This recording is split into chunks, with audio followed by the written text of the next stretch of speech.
بسم اللہ الرحمن الرحیم۔ محترم ناظرین، السلام علیکم۔ سن 249 سے 251 عیسوی تک ایک طاغوتی اور ظالم بادشاہ دقیانوس نے روم جیسے وسیع و عریض ملک پر حکومت کی۔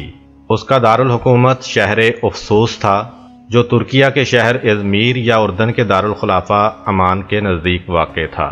اس شہر کا قدیم نام فیلاڈیلفیا تھا۔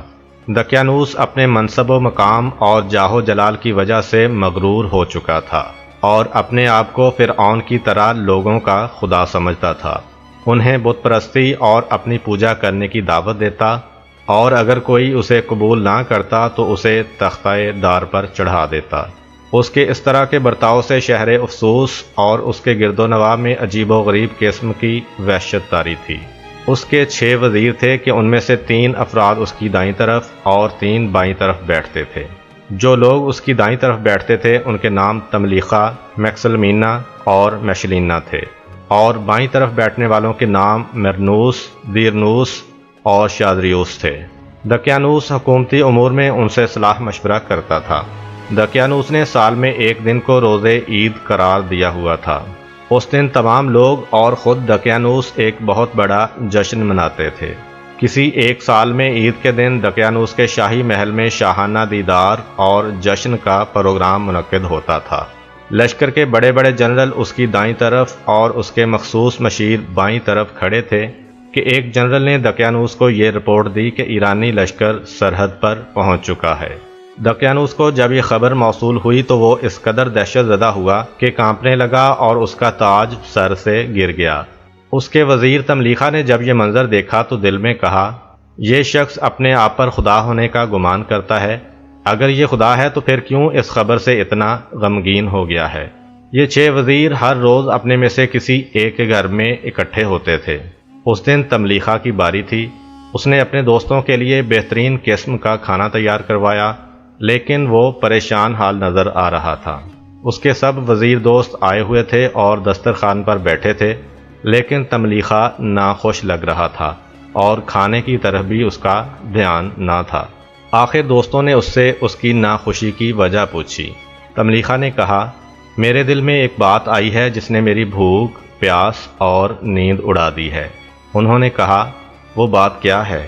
تملیخا نے کہا، یہ بلند و بالا آسمان جو کسی ستون کے بغیر کھڑا ہے، یہ سورج، چاند اور ستارے، یہ زمین اور اس کی حیرت انگیزیاں، یہ تمام کی تمام چیزیں اس بات کی نشاندہی کرتی ہیں کہ انہیں پیدا کرنے والی کوئی طاقتور توانا ہستی ہے۔ میں اس فکر میں غرق ہوں کہ مجھے جنین سے انسان کی شکل و صورت کس نے دی ہے؟ کس نے بچپن میں مجھے ماں کے دودھ اور چھاتی سے مانوس کیا؟ کس نے مجھے پالا پوسا؟ وہ کون ہے؟ وہ کون ہے؟ میں یہ سب کچھ دیکھ کر اس نتیجہ پر پہنچا ہوں کہ کوئی نہ کوئی انہیں بنانے اور خلق کرنے والا ضرور ہے۔ تملیخا کے دل سے نکلی ہوئی بات ان کی روح کی گہرائیوں میں بیٹھ گئی، چونکہ وہ قلبی طور پر آمادہ تھے۔ تملیخا نے انہیں اس قدر متاثر کیا کہ وہ اٹھے اور تملیخا کے ہاتھ پاؤں چومتے ہوئے کہا، اللہ تعالیٰ نے تمہارے وسیلے سے ہماری ہدایت فرمائی ہے، حق تمہارے ساتھ ہے، اب بتاؤ کہ ہم کیا کریں؟ تملیخا اٹھا اور اپنے باغ کی کچھ کھجوریں 3000 درہم میں فروخت کیں۔ اس کے بعد ان سب نے مل کر ارادہ کیا کہ چوری چھپے شہر سے کوہ و بیابان کی طرف نکل جائیں اور یوں بت پرستی اور طاغوت پرستی کے چنگل سے نجات پائیں۔ وہ گھوڑوں پر سوار ہوئے اور رات کے اندھیرے میں شہر افسوس سے فرار کر گئے۔ جب وہ 3 میل سے زیادہ فاصلہ طے کر چکے تو تملیخا نے ان سے کہا، اب جب کہ ہم دنیا کو چھوڑ کر خدا سے لو لگا چکے ہیں اور راہ آخرت پر چل نکلے ہیں، تو ہمیں راستہ ان قیمتی گھوڑوں کے ذریعے طے نہیں کرنا چاہیے، لہٰذا بہتر ہے کہ گھوڑوں کو چھوڑ دیں اور اس راستے کو پیدل طے کریں تاکہ اللہ تعالی ہمارے کام میں کوئی آسانی پیدا کر دے۔ وہ اپنے گھوڑوں سے اترے اور انہیں کھلا چھوڑ کر پیدل چلنے لگے۔ انہوں نے تقریباً 21 میل کا سفر طے کیا۔ ان کے پاؤں زخمی اور خون آلود ہو گئے۔ وہاں پر ان کی ملاقات ایک چرواہے سے ہوئی۔ اس سے پانی اور دودھ کا مطالبہ کیا۔ چرواہے نے ان کی میزبانی کی اور کہا، آپ لوگوں کے چہروں سے معلوم ہو رہا ہے کہ آپ اشراف میں سے ہیں، گویا کہ دقیانوس کے ظلم و ستم سے فرار کیے ہوئے ہیں۔ انہوں نے چرواہے کے سامنے حقیقت بیان کی۔ چرواہے نے کہا، چونکہ میں ہمیشہ بیابان اور زمین و آسمان کو دیکھتا ہوں تو اتفاق سے میرے دل میں بھی ایسی ہی فکر نے جنم لیا ہے کہ انہیں پیدا کرنے والا کوئی طاقتور اور قدرت مند ہے۔ پھر ان کے ہاتھوں پر بوسے دیے اور کہا، جو کچھ آپ حضرات کے دلوں میں آیا ہے وہی کچھ میرے دل میں بھی آیا ہے۔ مجھے اجازت دیں کہ میں یہ بھیڑ بکریاں ان کے مالکوں کے حوالے کروں اور آپ لوگوں کے ساتھ مل جاؤں۔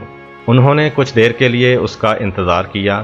چرواہے نے بھیڑ بکریاں ان کے مالکوں کے حوالے کیں اور واپس آ کر ان کے ہمراہ مل گیا، جبکہ اس کا کتا بھی اس کے ساتھ تھا۔ انہوں نے خیال کیا کہ اگر اس کتے کو اپنے ہمراہ لے جائیں تو ممکن ہے اس کی آواز ان کا راز فاش کر دے، لہذا کتے کو بھگانے کی ہر ممکن کوشش کی، لیکن کتے نے ان کا پیچھا نہ چھوڑا۔ آخرکار قدرت خدا سے اسے زبان ملی تو اس نے کہا، مجھے اپنے ساتھ آنے دو تاکہ میں اس راستے میں دشمن کے گزند سے تمہاری حفاظت کروں۔ ان لوگوں نے کتے کو آزاد چھوڑ دیا اور اپنے راستے پر چلتے رہے۔ جب رات چھا گئی تو وہ ایک پہاڑ کے دامن میں پہنچے، پہاڑ پر چڑھے اور ایک غار کے اندر پناہ حاصل کی۔ انہیں اس غار کے قریب پانی کا چشمہ اور پھلدار درخت نظر آئے، وہاں سے پانی پیا اور پھل کھائے، پھر تھکاوٹ دور کرنے کی خاطر آرام کرنے لگے اور کتا غار کے دہانے پر پاؤں پھیلائے ان کا محافظ بنا۔ اس دوران میں خداوند متعال نے فرشتہ موت کو حکم دیا کہ ان کی روحیں قبض کر لے، یوں ان پر موت کی طرح کی ایک گہری نیند طاری ہو گئی۔ چونکہ عربی زبان میں غار کو کہف کہتے ہیں، اس لیے وہ اصحاب کہف کے نام سے مشہور ہوئے۔ سالبی کی روایت کے مطابق جس پہاڑ میں وہ غار ہے اس کا نام کوہ انجلس تھا۔ اصحاب کہف کی تعداد کے بارے میں کچھ لوگوں نے کہا کہ وہ 5 افراد تھے اور 6واں ان کا کتا، اور کچھ نے کہا کہ وہ 6 افراد تھے اور 7واں ان کا کتا، لیکن قرآن پاک نے ان دونوں بیانات کو اندھیرے میں تیر مارنے کے مترادف قرار دیا ہے، جبکہ جہاں پر یہ بات ہوئی کہ وہ 7 افراد تھے اور 8واں ان کا کتا، اس بارے میں قرآن نے کچھ نہیں کہا، جس سے واضح ہوتا ہے کہ اصحاب کہف کی تعداد 7 تھی اور 8واں ان کا کتا۔ دقیانوس جب جشن عید سے واپس آیا تو وہ اپنے 6 وزیروں کے فرار کر جانے کی خبر سن کر غصے سے لال پیلا ہو گیا۔ اس نے ایک بڑا جنگجو لشکر تیار کیا اور اسے فراریوں کی تلاش کرنے کے لیے بھیجا۔ تلاش کرتے کرتے ان لوگوں کے پاؤں کے نشانات مل گئے۔ وہ انہیں پاؤں کے نشانات کے ذریعے کھوج لگاتے ہوئے پہاڑ پر پہنچ گئے۔ وہاں غار میں جھانک کر دیکھا تو تمام لوگ غار کے اندر سو رہے تھے۔ دقیانوس نے کہا، ان لوگوں نے میرے ارادے سے قبل اپنی سزا تجویز کر رکھی ہے۔ معماروں سے کہو کہ وہ اس غار کا دہانہ پتھروں اور چونے سے بند کر دیں تاکہ یہی غار ان کی قبر قرار پائے۔ اس کے حکم پر عمل ہوا۔ پھر دقیانوس نے مذاق اڑاتے ہوئے کہا، اب ان سے کہو کہ وہ اپنے خدا سے کہیں کہ ہمیں یہاں سے نجات دے۔ اس عجیب و غریب واقعہ کو 309 قمری سال گزر گئے، جو کہ 300 شمسی سال بنتے ہیں۔ اس دوران میں دقیانوس اور اس کی حکومت نابود ہو گئی۔ اصحاب کہف ارادہ الہی سے موت کے مشابہ اس طویل المدت نیند سے بیدار ہوئے اور ایک دوسرے سے پوچھنے لگے کہ ہم کتنی دیر تک سوئے ہیں۔ سورج پر نگاہ ڈالی تو وہ اوپر آ چکا تھا۔ اس سے انہوں نے اندازہ لگایا کہ ہم 1 دن یا 1 دن کا کچھ حصہ سوئے ہیں۔ پھر ان لوگوں کو بھوک کا احساس ہوا۔ انہوں نے اپنے میں سے ایک شخص تملیخہ کو شہر بھیجنے کا فیصلہ کیا۔ اسے اپنے وقت کا چاندی کا ایک سکہ دیا اور کہا کہ وہ ایک ناواقف شخص کی صورت میں شہر میں داخل ہو اور کھانے پینے کا سامان لے آئے۔ جناب تملیخہ نے چرواہے کا لباس پہنا تاکہ انہیں کوئی پہچان نہ سکے۔ وہ بڑی احتیاط کے ساتھ شہر میں داخل ہوئے، لیکن انہوں نے اس شہر کا سارا منظر ہی تبدیل پایا۔ جو کچھ ذہن میں تھا ہر چیز اس کے برخلاف دیکھی۔ لباس کا ڈیزائن، لوگ اور ان کا انداز گفتگو سب کچھ تبدیل ہو چکا تھا۔ انہوں نے شہر کے دروازے پر ایک لہراتا ہوا پرچم دیکھا جس کے اوپر لکھا ہوا تھا، لا الہ الا اللہ عیسیٰ رسول اللہ۔ تملیخہ یہ سب دیکھ کر حیران و پریشان ہو گئے۔ انہوں نے اپنے آپ سے کہا، میں خواب دیکھ رہا ہوں۔ بہرحال وہ بازار آئے، تنور پر پہنچے، روٹیاں پکانے والے سے پوچھا، اس شہر کا نام کیا ہے؟ اس نے کہا، افسوس۔ تملیخہ نے پھر پوچھا، تمہارے بادشاہ کا نام کیا ہے؟ تنور والے نے کہا، عبد الرحمن۔ تملیخہ نے اس سے کہا، یہ سکہ لو اور مجھے روٹیاں دو۔ نان بائی نے جب وہ سکہ پکڑا تو وہ چاندی کا تھا اور وہ عام سکوں سے وزنی اور بڑا تھا۔ اس نے اس کے بڑا اور سنگین ہونے پر تعجب کیا اور تھوڑی سی دیر کے بعد کہا، تمہیں کوئی خزانہ ملا ہے؟ تملیخہ نے کہا، یہ خزانہ نہیں ہے بلکہ یہ وہ پیسے ہیں جو میں نے 3 روز قبل کھجوریں بیچ کر حاصل کیے تھے۔ پھر اس شہر کو چھوڑ گیا تھا کیونکہ اس شہر کے باسی دقیانوس کی پوجا پاٹ کرتے تھے۔ نان بھائی نے تملیخہ کا ہاتھ پکڑا اور بادشاہ کے پاس لے آیا۔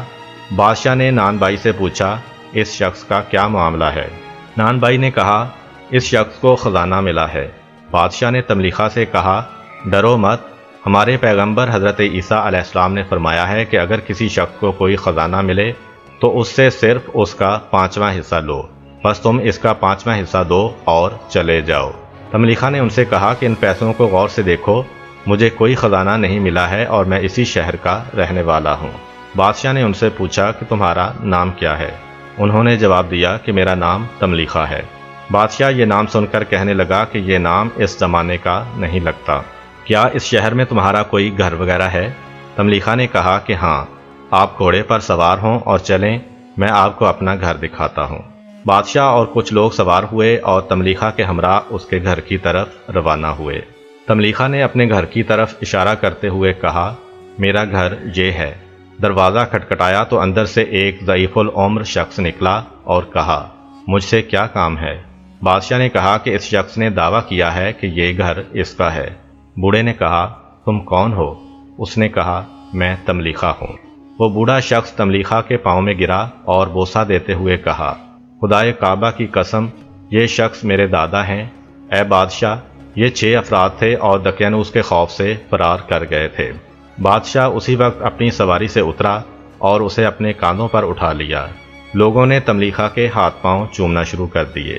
بادشاہ نے تملیخہ سے پوچھا، آپ کے باقی ہم سفر کہاں ہیں؟ تملیخہ نے کہا، وہ غار میں ہیں۔ بادشاہ اور اس کے ساتھی تملیخہ کے ہمراہ غار کی طرف روانہ ہوئے۔ جب غار کے نزدیک پہنچے تو تملیخہ نے کہا، سب سے پہلے میں اپنے دوستوں کے پاس جاتا ہوں اور انہیں ساری داستان سناتا ہوں۔ آپ لوگ بعد میں آ جانا، کیونکہ اگر اسی طرح شور و غل کرتے ہوئے ان کے پاس گئے تو وہ ڈر جائیں گے اور سمجھیں گے کہ دقیانوس کے سپاہی انہیں گرفتار کرنے آ رہے ہیں۔ بادشاہ اور باقی لوگ ادھر ہی رک گئے۔ تملیخہ جلدی سے غار کے اندر گئے۔ دوستوں نے بڑی گرم جوشی سے ان کا استقبال کیا اور گلے لگاتے ہوئے کہا، اس خدا کا لاکھ لاکھ شکر ہے کہ جس نے آپ کو دقیانوس کے ظلم سے محفوظ رکھا اور آپ صحیح و سالم واپس آ گئے ہیں۔ تملیخہ نے کہا، دقیانوس کے بارے میں کوئی بات نہ کرو۔ آپ لوگ کتنی مدت اس غار میں سوئے ہیں؟ انہوں نے کہا، 1 دن کا کچھ حصہ۔ تملیخہ نے کہا، ایسا نہیں ہے، آپ لوگ 309 سال اس میں سوئے ہیں۔ دقیانوس مدتوں سے مر چکا ہے۔ حضرت عیسیٰ مسیح علیہ السلام کے دین کے پیرو دیندار بادشاہ لوگوں کے ہمراہ آپ لوگوں کی زیارت کے لیے غار کے قریب آئے ہوئے ہیں۔ دوستوں نے کہا، کیا آپ یہ چاہتے ہیں کہ ہمیں دنیا والوں کے لیے فتنہ و کشمکش کا سبب بنائیں؟ تملیخہ نے کہا، آپ لوگوں کا کیا خیال ہے؟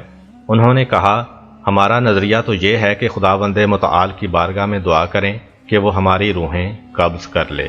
سب نے مل کر دعا کے لیے ہاتھ اٹھائے اور یہی دعا کی تو اللہ تبارک و تعالی نے دوبارہ انہیں گہری نیند میں سلا دیا۔ غار کا دروازہ بند ہو گیا۔ بادشاہ اور اس کے ساتھی غار کے نزدیک آئے۔ بڑی کوششوں کے باوجود کسی کو وہاں نہ پا سکے اور نہ ہی غار کا دہانہ تلاش کر سکے۔ بادشاہ نے ان کے احترام میں غار کے قریب ایک مسجد تعمیر کروا دی۔ اگر آپ کو ہماری ویڈیو اچھی لگی ہے تو ویڈیو کو لائک کریں اور مزید اس طرح کی ویڈیوز دیکھنے کے لیے ہمارا چینل سبسکرائب کر لیں۔ ملتے ہیں نیکسٹ ویڈیو میں، اجازت دیجیے، اللہ حافظ۔